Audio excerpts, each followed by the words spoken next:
Embassy کے doctors کے ساتھ اور وہ اس کو ایویلیویٹ کریں گے. 2 دفعہ پاکستان کی امبیسی نے رابطہ کیا شریف فیملی سے, دونوں دفعہ انہوں نے جو رپورٹس ہیں وہ شیئر کرنے سے انکار کر دیا. یہ تمام صورتحال اس بات کی متقاضی ہے اور اس بات کا اظہار کرتی ہے کہ شہباز شریف جو ہیں وہ ایک مکمل ذمہ دار ہیں اور اس فراڈ میں وہ مکمل طور کے اوپر ملوث ہیں نواز شریف کو باہر بھیجنے کے لیے. لہٰذا اٹارنی جنرل کو ہدایت کی ہے وفاقی کابینہ نے کہ وہ لاہور ہائی کورٹ سے شہباز شریف کو طلب کر کے 2 باتیں ان سے جو ہیں وہ ان کے سامنے رکھیں. یا تو وہ اپنے دیے گئے بیان حلفی کے مطابق نواز شریف کو پاکستان واپس لانے کے اقدامات کریں اور لے کر آئیں, دوسری صورت میں شہباز شریف کو ڈسکوالیفائی کیا جائے. احسن اقبال صاحب, آپ نے فواد چودھری صاحب کو سنا, وہ یہ کہہ رہے ہیں کہ لاہور ہائی کورٹ سے ہم کہیں گے کہ آرٹیکل 63 ان کے اوپر لاگو ہوتا ہے, انہوں نے فراڈ کیا ہے, انہوں نے جھوٹ بولا ہے. یہ بنیادی طور پہ کرکس تھا جو میں نے آپ کو سنایا ہے. آپ اس حوالے سے کیا کہتے ہیں؟ ندیم صاحب, میں سمجھتا ہوں کہ یہ پاکستان کا بہت بڑا المیہ ہے کہ پاکستان کے اوپر میں تو یہ کہوں گا ایسے مسخروں کی حکومت کو مسلط کر دیا گیا ہے. ایک طرف آپ دیکھیے پاکستان اپنی معاشی خود مختاری کی بقا کی جنگ لڑ رہا ہے. جو IMF کا پیکیج اس حکومت نے بنایا ہے, 350 ارب روپے کے نئے ٹیکس غریب عوام پہ لگائے جا رہے ہیں, اسٹیٹ بینک کا سودا کیا جا رہا ہے. اس صورتحال میں کابینہ کے اجلاس کی کارروائی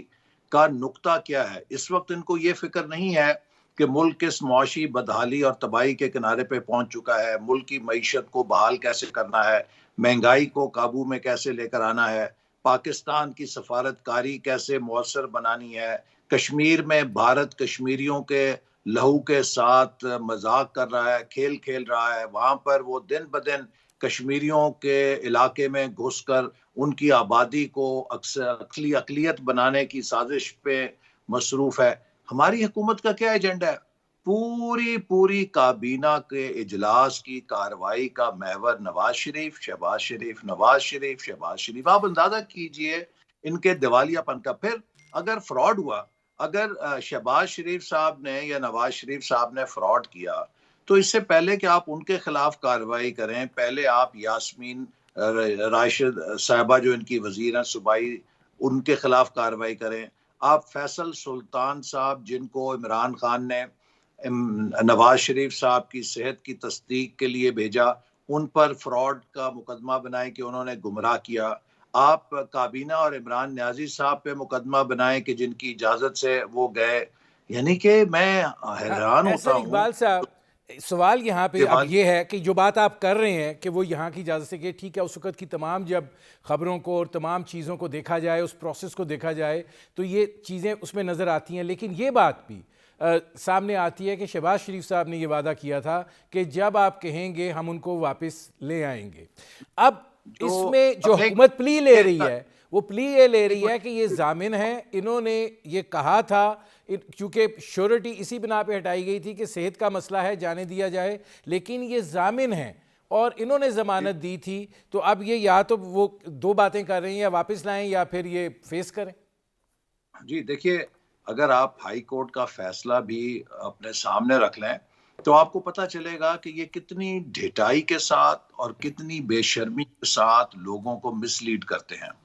جو فیصلہ ہے اس میں یہ کہا گیا, اور شہباز شریف صاحب نے بھی یہ ضمانت دی کہ جو ہی ان کا علاج مکمل ہوگا وہ واپس آئیں گے. دوسری طرف ہائی کورٹ نے یہ پابندی لگائی کہ آپ پیریوڈیکلی اپنی رپورٹس جمع کراتے رہیں گے. اب صورتحال یہ ہوئی کہ جب ان کی رپورٹس پاکستانی ہائی کمیشن تصدیق کے لیے جمع کرائی گئیں تو پاکستانی ہائی کمیشن نے ان کی تصدیق کرنے سے انکار کیا. لیکن چونکہ عدالت کا حکم تھا, وہاں پہ پھر ان کو نوٹرائز کرا کے ایمبیسی سے باہر سے نوٹرائز کرا کے یہاں ہائی کورٹ جمع کرایا جاتا ہے. اب اس کے ساتھ ہی ہائی کورٹ نے یہ بھی لکھا کہ اگر حکومت کو یہ خیال ہو کہ وہ اب صحت مند ہیں اور غیر ضروری طور پہ طول دے رہے ہیں, تو ہائی کمیشن ان کے معالجین سے رابطہ کر کے تصدیق کر سکتا ہے کہ انہیں وہاں رہنے کی ضرورت ہے یا نہیں ہے. آج تک پاکستانی ہائی کمیشن نے ان کے معالجین سے رابطہ کر کے یہ جانچنے کی کوشش نہیں کی کہ کیا ان کو وہاں مزید رکنے کی ضرورت ہے؟ اچھا، اس میں احسن اقبال صاحب، آپ جو پاکستان کے سفارت خانے کی انگلینڈ میں بات کر رہے تھے، آپ نے ابھی سنا فواد چودھری صاحب کو، وہ کہہ رہے تھے کہ یہ ذمہ داری تھی لیکن انہوں نے رپورٹس بھی جمع نہیں کرائی ہیں، اور جو رپورٹس پنجاب حکومت کو بھجوائی گئی ہیں وہ پنجاب حکومت نے مسترد کر دی ہیں، کیونکہ وہ یہ کہہ رہے ہیں کہ یہ تو اس طرح کی رپورٹس نہیں ہیں سرٹیفائیڈ جن کو جو ہے تسلیم کیا جا سکے۔ دیکھیے، میں نے آپ کو جیسے کہا نا کہ جب وہاں پاکستانی ہائی کمیشن کو تصدیق کے لیے کہا گیا تو انہوں نے تصدیق کرنے سے انکار کیا، پھر وہ نوٹرائز کرائی گئیں، جو نوٹری پبلک ہوتا ہے اس سے تصدیق کرا کے جمع کرائی گئیں، جس سے کہ کوئی بھی اوتھ سٹیٹمنٹ ہو یا کسی بھی سٹیٹمنٹ کو آپ تصدیق کراتے ہیں۔ اور یہ چیز میں واضح کرنا چاہتا ہوں کہ ان کی رپورٹس عدالت میں جمع ہونی ہے، وہ پاکستانی ہائی کمیشن میں جمع نہیں ہونی ہے۔ پاکستانی ہائی کمیشن نے اپنے ڈاکٹروں کے ذریعے اگر تصدیق کرنی ہے تو وہ نواز شریف صاحب کے معالجین سے رابطہ قائم کرنا ہے۔ نواز شریف صاحب کے معالجین جب یہ کہیں گے کہ وہ اب علاج ان کا مکمل ہو گیا ہے، وہ صحت مند ہے، وہ واپس جا سکتے ہیں، وہ ایک لمحہ ضائع کیے بغیر واپس آ جائیں گے۔ اچھا، اب اس میں آپ نے چونکہ نواز شریف صاحب کی واپسی کی بات کی ہے، احسن اقبال صاحب یہ فرمائیے گا، نواز شریف صاحب کی واپسی جو ہے وہ حالات سے مشروط ہے یا ان کی صحت سے مشروط ہے؟ نہیں، میں یہ واضح کرنا چاہتا ہوں کہ ان کی واپسی ان کی صحت اور ان کے علاج سے مشروط ہے۔ جو ہی ڈاکٹرز ان کو یہ سرٹیفکیٹ دیں گے کہ وہ واپس جا سکتے ہیں، انہوں نے بہت نامساعد حالات میں جیل کا سامنا کیا ہے، وہ اپنی بستر مرگ پہ اہلیہ کو چھوڑ کر جیل کے لیے واپس آ گئے تھے۔ ہم ان کو جیل میں ملتے رہے ہیں، جس طرح ان کو جیل میں رکھا گیا ہے 3 دفعہ کے سابق وزیر اعظم کو۔ یقین کیجئے کہ جو برسات یا حبس کا موسم تھا، نواز شریف صاحب سے جب ہم ملتے تھے اور وہ آتے تھے تو ان کے پورے لباس تر ہوتا تھا پسینے سے، جن حالات میں، اور وہاں پہ ان کو پھر ڈی ہائیڈریشن ہو گئی جس کی وجہ سے ان کو ایمرجنسی ریسکیو کرنا پڑا۔ انہوں نے ان تمام حالات کا سامنا کیا ہے، تو اس لیے یہ کوئی نہیں کہہ سکتا کہ وہ کسی بھی طرح سے پاکستان کے قانون سے فرار ہو کے لندن میں بیٹھے ہیں۔ انہوں نے تمام سختیوں کا، ان کی بیوی مر رہی تھیں لیکن انہیں پابند کیا گیا کہ آپ نے ہر روز احتساب عدالت میں حاضری دینی ہے، وہ حاضری دیتے رہے۔ جس دن ان کی اہلیہ کی طبیعت ناساز تھی اور جس دن وفات ہوئی ہے اس دن انہیں اطلاع دی گئی، لیکن ان کو فون پہ اپنے بچوں یا اہلیہ سے بات کرنے کی اجازت نہیں دی گئی۔ یہ ساری چیزیں انہوں نے سامنا کیا ہے، تو اب یہ نہیں، توقع احسن اقبال صاحب، فواد اسی چودھری وجہ صاحب نے جو آج بات کی ہے، انہوں نے یہ بھی، وہ یہ کہہ رہے ہیں کہ دیکھیں وہ وہاں پہ بیٹھ کے پاکستان کے قانون کا جو ہے اپنی سرگرمیوں کے ذریعے مذاق اڑا رہے ہیں۔ بنیادی طور پر کہنا ہی وہ یہ چاہ رہے ہیں کہ وہ پارٹی اجلاسوں سے خطاب کرتے ہیں، وہ اپوزیشن کے اجلاسوں سے خطاب کرتے ہیں، پھر وہ پی ڈی ایم کے اجلاسوں سے خطاب کرتے ہیں، وہ وہاں بیٹھ کر یہاں کی تمام سیاسی سرگرمیاں جو ہیں اس کے اندر حصہ لے رہے ہیں، تو پھر ان کو واپس آنا چاہیے، نمبر 1۔ نمبر 2، جو وہ یہ بات کہہ رہے ہیں کہ ہم ہائی کورٹ سے یہ رجوع کریں گے کہ ضمانتی جو ہے اس نے جھوٹ بولا ہے، فراڈ کیا ہے، اور اس کو آئین کے آرٹیکل 63 کا جو ہے اس پہ نفاذ کیا جائے اور اس کو نااہل قرار دیا جائے، آپ کیسے سمجھتے ہیں کہ کیا یہ امکانات میں ہے؟ یہ تو بہت ہی بڑا مذاق ہے۔ اس وقت اگر آرٹیکل 63 کے ذریعے کسی کو نااہل ہونا چاہیے تو وہ عمران نیازی صاحب کو ہونا چاہیے، جن کے خلاف فورن فنڈنگ کیس میں ثابت ہو گیا کہ انہوں نے کروڑوں اربوں روپے کا بیرون ملک مقیم پاکستانیوں کے چندوں میں گھپلا کیا ہے۔ نہ صرف یہ کہ گھپلا کیا ہے بلکہ مس ڈیکلیریشن کی ہے، کنسیلمنٹ کی ہے، غبن کیا ہے، اور اس کے ساتھ ساتھ انہوں نے کوشش کی ہے کہ وہ معلومات الیکشن کمیشن سے چھپائی جائیں، مسلسل تقاضا کرتے رہے کہ ان معاملات کو خفیہ رکھا جائے، حالانکہ خود مسٹر شفافیت بنتے ہیں۔ آج تک یہ غیر ملکی تحائف کا حساب نہیں دے سکے، آج تک یہ نہیں بتا سکے کہ 2 سالوں میں ان کا انکم نہیں، ٹیکس جو ہے احسن اقبال صاحب، انہوں نے کابینہ اجلاس میں آج کہا ہے کہ ہم نے تمام رسیدیں دے دی ہیں، حساب اگر کسی نے دینا ہے تو یہ لوگ دیں جن کا ایک رسید نہیں ہمیں مل رہی۔ دیکھیے، یہ پھر لوگوں کو دھوکہ دے رہے ہیں۔ اس وقت جو زیر غور معاملہ ہے وہ ممنوعہ فنڈنگ کا ہے کہ کس جماعت نے غیر ملکیوں سے، غیر ملکی تنظیموں سے فنڈنگ حاصل کی ہے۔ عمران خان صاحب کے خلاف ٹھوس شواہد الیکشن کمیشن کو پیش کیے گئے، جس کے اوپر سکروٹنی کمیٹی نے فیصلہ دیا۔ اس کے بعد انہوں نے ہمارے خلاف بھی درخواست اسی طرح کی دی جیسے کہ کوئی قاتل پارٹی جو ہے وہ مقتول پارٹی کے خلاف کراس ایف آئی آر درج کرانے کے لیے درخواست بازی کرتی ہے، لیکن اس میں انہیں الیکشن کمیشن نے کہا کہ اگر آپ کے پاس کوئی ثبوت ہے، ٹھوس ثبوت ہے کہ مسلم لیگ نون نے کسی قسم کی ممنوعہ فنڈنگ حاصل کی ہے تو وہ پیش کریں۔ آج تقریباً 1 سال سے زیادہ ہو گیا ہے، یہ ایک پیش ثبوت نہیں کر سکے۔ اچھا احسن اقبال صاحب یہ فرمائیے گا کہ آپ کو کتنا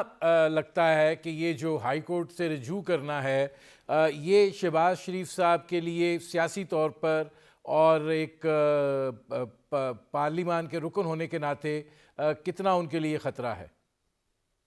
میں نہیں سمجھتا کہ اس میں کوئی خطرہ ہے۔ شہباز شریف صاحب نے کوئی خلاف ورزی نہیں کی، جو ہائی کورٹ کا فیصلہ ہے وہ اس کے پابند ہیں، اور جو ہی نواز شریف صاحب کو ان کے ڈاکٹرز صحت مندی کی چٹ دیں گے تو نواز شریف صاحب بغیر کسی ضمانت کے از خود اپنی کنوکشن سے واپس آئیں گے۔ تو اس میں کسی ایسی ہم نے ان کے حکم کی، عدالت کے خلاف ورزی نہیں کی جس سے ہمیں کوئی پریشانی ہو۔ اصل میں یہ صرف ڈائیورشن ٹیکٹکس ہیں، ان کو کہتے ہیں کہ آپ نے لوگوں کی توجہ اصل حقائق سے، مہنگائی، منی بجٹ، اسٹیٹ بینک کا سودا، قومی مالیاتی خود مختاری کا سودا، یہ وہ اصل ایشوز ہیں۔ ان سے توجہ ہٹانے کے لیے کبھی ان پر نواز شریف کا بھوت سوار ہو جاتا ہے، کبھی شہباز شریف کا بھوت سوار ہو جاتا ہے، کبھی یہ مسلم لیگ نون کے بھوت کے اندر دب جاتے ہیں، خوف زدہ ہو جاتے ہیں۔ تو یہ تو صرف لوگوں کو کھلا رہے ہیں۔ اصل بات یہ ہے کہ ملک اس وقت بہت سنگین بحرانوں میں گھر میں ہے۔ گیا۔ اچھا اب احسن اقبال صاحب ذرا آگے بڑھتے ہیں، یہ فرمائیے گا کہ پاکستان پیپلز پارٹی تحریک عدم اعتماد کا بہت عرصے سے وکالت کر رہی تھی، مسلم لیگ نواز جو ہے وہ اس پر متفق نہیں تھی، اور آپ کی رائے بڑی اچھی طرح علم میں ہے کہ یہاں پر تحریک عدم اعتماد کے لیے جن عوامل کی ضرورت ہوتی ہے وہ پورے ہونے چاہیے، اگر وہ نہیں ہیں تو پھر تحریک عدم اعتماد کا فائدہ نہیں ہے۔ اب آ کر دکھائی یہ دیتا ہے، یا بظاہر جس طرح کے سگنل آ رہے ہیں، کیا مسلم لیگ نواز جو ہے اس کی اس سوچ میں تبدیلی آئی ہے اور وہ تحریک عدم اعتماد کے لیے تیار ہے؟ میاں نواز شریف صاحب اس کے لیے راضی ہو گئے ہیں؟ دیکھیے، ہم نے ہمیشہ یہ محسوس کیا ہے کہ جو بھی تبدیلی ملک کے اندر ہم لائیں گے اس کے لیے ہر ممکنہ جمہوری راستہ اختیار کریں گے، اور تحریک عدم اعتماد ایک آئینی اور جمہوری طریقہ ہے، تاہم یہ تبھی کارگر ہو سکتا ہے کہ جب اس کے لیے پہلی بات یہ ہے کہ ریاست کے ادارے غیر جانبدار ہوں، اور دوسری بات یہ ہے کہ آپ کے ساتھ حکومت کی حلیف جماعتیں یا 20-25 اراکین اسمبلی حکومتی اتحاد سے آپ کو 200% یقین ہو کہ وہ تحریک عدم اعتماد کے ساتھ کھڑے ہوں گے، جیسا کہ ابھی بلوچستان میں وزیر اعلیٰ کے خلاف ہوا ہے کہ وہاں پر خود حکمران اتحاد کے اندر سے بنیادی طور پہ تحریک پیدا ہوئی، اپوزیشن نے اس کا ساتھ دیا تو وہاں تحریک عدم اعتماد کامیاب ہو گئی۔ تو جس وقت بھی حالات ایسے نظر آئیں گے کہ ہمیں یقین ہوگا کہ ایسی ہمارے پاس بریک اپ گروپ ہے حکومت کی طرف سے کہ جو مستقل مزاجی کے ساتھ تحریک عدم اعتماد کا ساتھ دے سکتا ہے، تو ہم یقیناً اس آپشن کو بھی استعمال کر سکتے ہیں، اور ہم اس کے علاوہ جو لانگ مارچ ہے اس کو بھی کریں گے، عوامی طاقت کو بھی موبلائز کریں گے۔ لہٰذا آپ کبھی بھی کسی ایک ٹریک کے ذریعے حکومت کے خلاف تحریک نہیں چلاتے، مختلف ٹریکس پہ دباؤ ڈالتے ہیں اور کوشش کرتے ہیں کہ جو بھی آئینی اور جمہوری راستہ ہے اس کے ذریعے چینج آف گورنمنٹ کریں۔ صاحب جو ہیں وہ آپ اتفاق کر رہے ہیں تحریک عدم اعتماد کے حوالے سے بھی، جلدی کے حوالے سے بھی، کچھ محرکات بھی ہیں، کچھ اسباب بھی ہیں، عمران خان صاحب بھی اگلے 3 مہینوں کو بڑا اہم قرار دے رہے ہیں، تو آپ کو لگتا ہے آپ نے واضح جواب نہیں دیا کہ آپ تحریک عدم اعتماد کی طرف پیش قدمی کر رہے ہیں؟ پیپلز پارٹی سے اس حوالے سے رابطے ہوئے ہیں، اس موضوع پہ بات ہوئی ہے؟ اس کا جواب آپ کو اور وضاحت سے دیتا ہوں، لیکن پہلے مجھے یہ کہہ لینے دیجئے کہ کسی بھی ملک کے اندر اس کی طاقت کا دار و مدار 4 بنیادوں پر ہوتا ہے: معیشت، سیاست، سفارت اور معاشرت.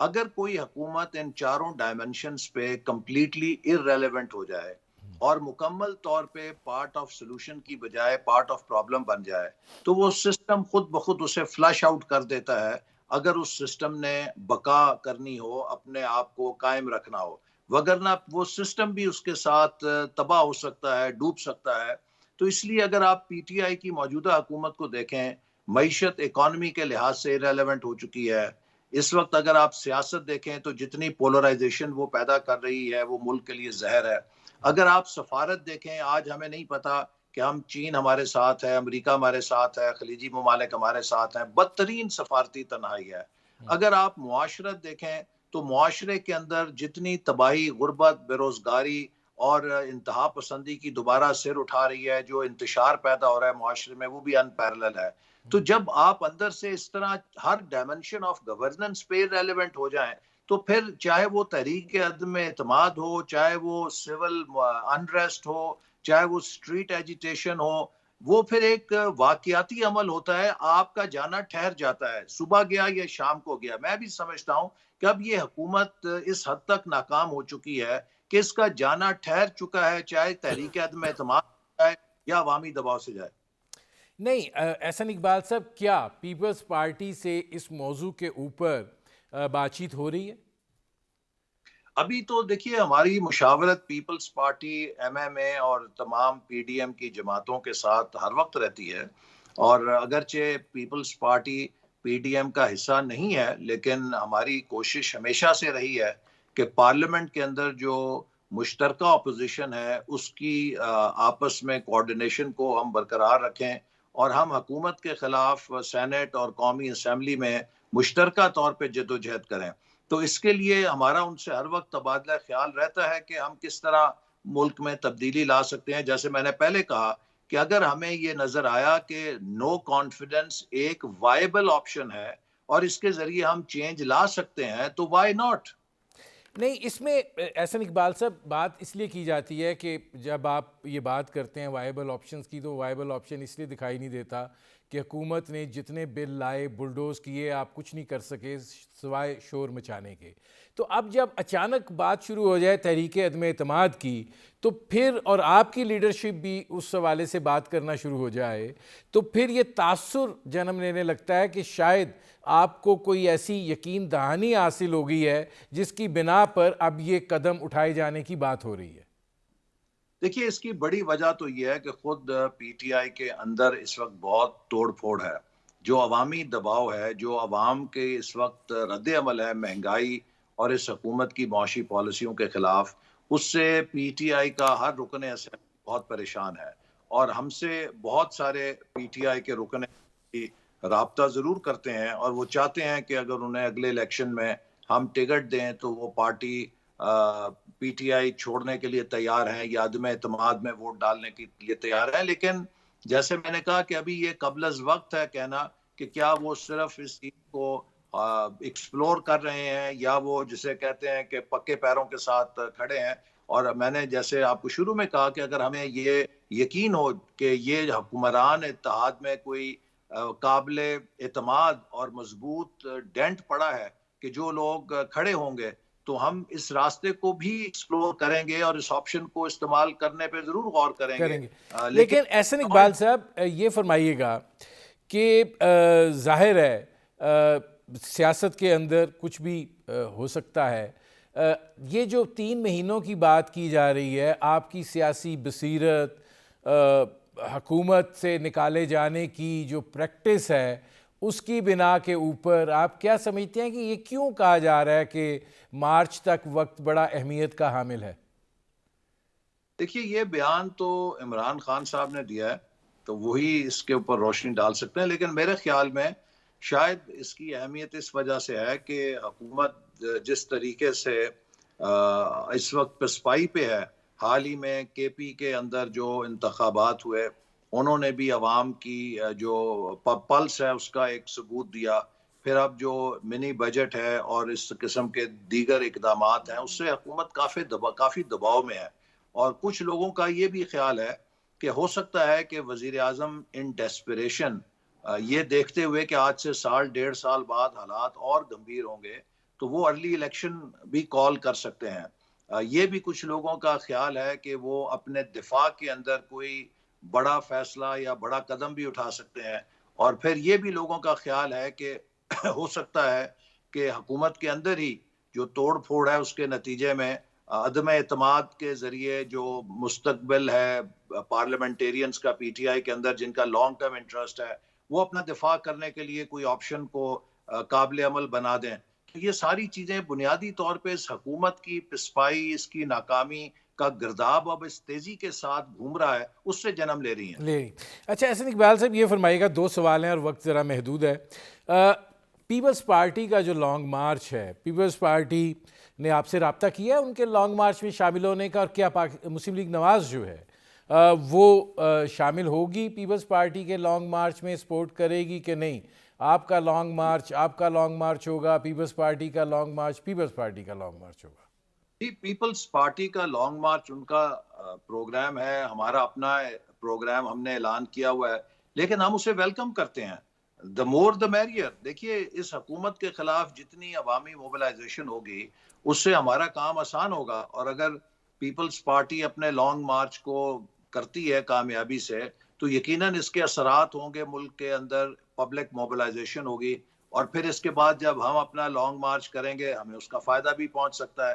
تو اس لیے ہمیں اس سے کوئی نہ اعتراض ہے بلکہ ہم اسے ویلکم کرتے ہیں، اور ہم امید کرتے ہیں کہ اسی طرح کا احتجاج جماعت اسلامی بھی کرے گی۔ اب ہر محب وطن جماعت کا فرض ہے، اور اسی طرح جو ایم کیو ایم ہے، کاف لیگ ہے، جی ڈی اے ہے، اگر یہ پاکستان کے ساتھ کوئی ہمدردی رکھتے ہیں تو انہیں سوچنا چاہیے کہ کیا وہ اس حکومت کے ساتھ چمٹ کر اپنے کردار کو تاریخ میں داغدار تو نہیں کر رہے۔ کر سکتے۔ احسن اقبال صاحب میرے پاس آخری 1.5 منٹ ہے، اور یہ سوال چونکہ میں آپ سے پوچھنا چاہ رہا تھا، الیکٹرانک ووٹنگ مشین کا وہ کہہ رہے ہیں کہ اب عمل درآمد کا مرحلہ ہے، میئر کا جو الیکشن ہوگا اسلام آباد کا اس کا الیکٹرانک ووٹنگ مشین کے لیے بات کی جا رہی ہے، تو آپ لوگ کیا ایگری کر رہے ہیں کہ ٹھیک ہے آ جائے الیکٹرانک ووٹنگ مشین اگلے انتخابات کے لیے بھی؟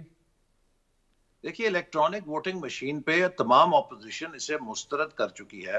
کیونکہ دنیا بھر میں اس کو ایک دھاندلی کی مشین کہا گیا۔ اگر یہ اتنا نسخہ کیمیا ہوتا تو امریکہ، یورپ، فرانس، جرمنی اس کو کیوں ترک کرتے؟ تو لہٰذا ہم اسے قبول نہیں کر سکتے جب تک کہ ہمیں اس بارے میں اعتماد نہ ہو کہ اس میں 200% کوئی دھاندلی کا ذریعہ نہیں۔ لیکن اس نہیں حالت تو پھر میں احسن اقبال صاحب آپ لوگ کریں گے کیا اگر میئر کے الیکشن اسلام آباد کے الیکٹرانک ووٹنگ مشین پہ ہو کے تجربہ ہو جاتا ہے تو دین واٹ؟